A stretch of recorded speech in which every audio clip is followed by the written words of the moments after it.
6 na taon na matagumpay, maningning at makapangyarihan na pamamahala sa loob ng Iglesia ni Cristo. Ang Iglesia ni Cristo sa kanyang maluwalhating kalagayan ngayon.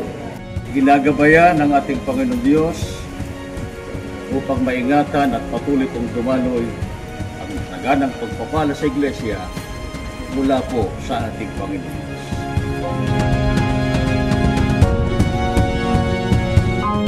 Dahil sa pagkasangkapan niya sa lider para pangunahan ng kanyang bayan, patuloy na lumalaganap ang Iglesia sa iba't ibang panig ng mundo sa pagdami ng mga umaanib at mga kongregasyon.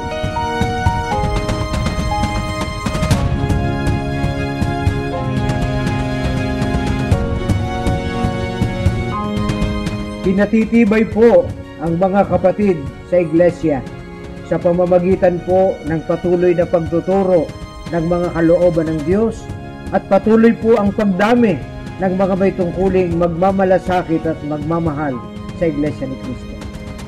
Napatatatag ang mga sambahayang Iglesia ni Cristo sa kanilang paglilingkod sa Panginoon Diyos at bawat kaanib sa loob ng Iglesia.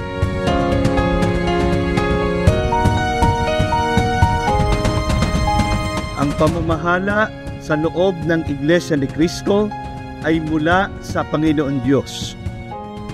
Patuloy po kaming makikipagkaisa, magpapasapot at maninindigan sa pagsunod sa pamamahalang inilagay ng Panginoon Diyos sa Iglesia.